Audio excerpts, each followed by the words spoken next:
Hi, this is Junto. Welcome to Tree Leaf. And I want to wish Master Dogen a very happy 811th, I think, birthday. This week is the time to celebrate Master Dogen's birthday in the Soto tradition. And I want to say, you're looking your age, which is ageless, timeless. That man knew more about time than I think Albert Einstein. He knew how to turn time up and down and back and forth to see all of space and time in an instant. He knew that time flies to the future, but also the future flows into the present, which flows into the past. If you've ever read Uji, Master Dogen's Being Time, that man was a genius. But he was also a man, which is what I'd like to talk about today. Master Dogen, you're showing your age. You're looking old. By that I mean not that he's out of date, far from it, but he was a man of his times, and times change. You know, the relationship of the Soto school with Master Dogen has also changed over the centuries. Do you know that for most of the last 800 years, Dogen was pretty much ignored in the Soto school? Oh, sure, he was the founder. He was the guy who brought Soto Zen from China to Japan, and he was respected in that way. But nobody really read his Shobogenzo. And even those who did read his Shobogenzo for most of the last 800 years, well, let's just say it wasn't as highly valued as it is now. The book itself, surprisingly, was valued. People would hand around copies, old copies of the Shobogenzo, for the book itself as kind of a talisman, a symbol of the lineage. But very few people cracked the book and actually read it. And those who read it, of course, if you've ever tried to read Shobogenzo, know that it wasn't easy, and a lot of people threw up their hands and just gave up. It was only in the 19th century, really, that Dogen was rediscovered. There were some other attempts in the past by Menzan and others to revive Dogen and to get back to the founders, so to speak. But really in the 19th century was the time that the Shobogenzo craze really began. And I think, if I'm correct, the first really popular copy, not just for priests, but I mean passed around in public, and it was in the 1920s when the real Shobogenzo boom began. And Shobogenzo is wonderful. Shobogenzo is a work of genius. But it's also maybe just a work in progress. One man's vision and dream. Let me explain that. You know, I think Dogen was ignored for hundreds of years, and then it kind of went the other way, and it still is that way in our Soto school. Oh, Dogen, that man must have understood everything. That man was fully enlightened like the Buddha, and every precious word of the Shobogenzo must have some secret meaning. The harder it is to understand, the more there must be some secret code there, maybe like the Da Vinci Code, and if we can just figure out that code, then it will all become clear. Dogen was put on a shelf and worshipped. My own teacher spent years and years trying to really figure out the Shobogenzo and understand it, and my teacher did understand it with his heart, and he came up with his interpretation of Shobogenzo. But you know, the more I read Shobogenzo, that may be Dogen ringing the bells.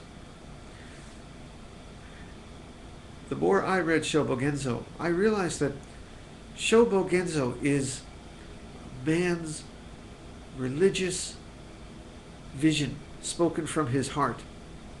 It's a work of genius, but it is the voice of a man who took the Buddhist truths and express them like a poet, like a musician. I often compare Dogen to someone like John Coltrane. You know, if you ever heard John Coltrane play his sax, he also was a very religious man, John Coltrane. And he would express his view of the universe, of religion, through blowing his horn.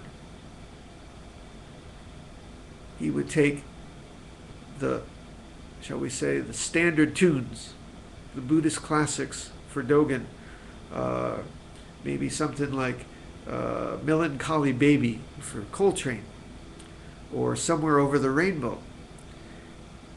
And he'd twist it up, turn it upside down, topsy-turvy, syncopate time, like Dogen, syncopating time, baby. And he'd find new truths in that. And I think that's what Dogen was all about too. Dogen would take the standards of Buddhist wisdom, the Four Noble Truths, the great koan stories, the great sutra stories, and man, he would just let it rip. He'd riff on it. He'd let it fly. And he found his own sound. And I don't think, this is almost sacrilegious to say, I don't think that Dogen actually always knew what Dogen meant. Dogen knew the sound, baby, what was echoing in his heart. And that's how he expressed the unexpressible. You know, I think Dogen read a lot of the sutras, like the Nirvana Sutra. Nirvana Sutra is already a wild story. The Lotus Sutra is, man, it's like, makes Lord of the Rings or Alice in Wonderland look like the instructions for installing a video player. I mean, it's wild. And Dogen took these already wild tunes and even more wilded them to express them. That's how I see Dogen. So when I read Dogen now, I hear it for the sound that I hear with my eyes, we say. There was another thing about Dogen. Man of his times. Old fuddy-duddy. And sometimes I think, sometimes not even a very nice guy. You know, there's one section, there's this book called Shobogenzo, this monkey, not to be confused with the Shobogenzo. I got my daughter's here, waking up. I got her in a little crib here. I'll bring her over in a second. You want to come over? Dogen told one of his monks one time, who said, hey, I got to take care of my mom. And he said, forget your mom. It's more important to sit zazen and practice the Dharma. And I thought, Dogen, come on, man. Get you on camera. Hi. Wave. This is our daughter, Chow Chow. See, Dogen didn't have one of these. Today my wife is at an Aikido meeting, so Papa is doing his Papa thing. I didn't intend to have her here today, but I'm watching the kids all day. And Dogen never had to do that. Dogen had to watch his monks. He had to keep those monks inspired. And sometimes to keep his monks inspired, he said some really, you know, he sounded like Vince Lombardi, the great football coach, coaching that team. You guys, to be a monk is the only way. Leaving your families, leaving your mothers, leaving your fathers, leaving your kids.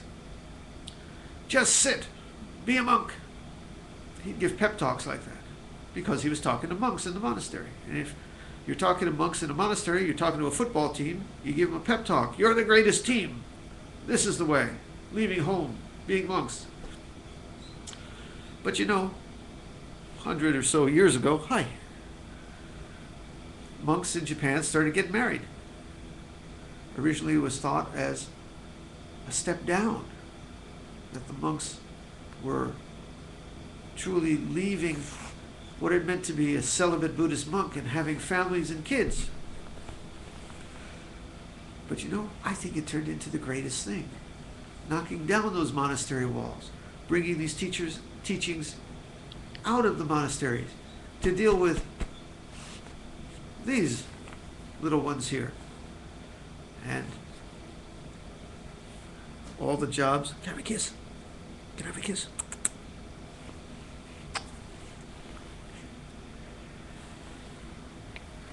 And now we're taking Dogen, we're taking him out of the monastery. We're bringing him into the nursery. We're bringing him out of the monastery. We're bringing him into the office and factory. And that's why I say, Dogen, you're looking old. But Dogen, you're timeless too, because your teachings, that sound you discovered in the Shobo Genzo, it's not limited to the monastery. It's right here too. Don't you agree?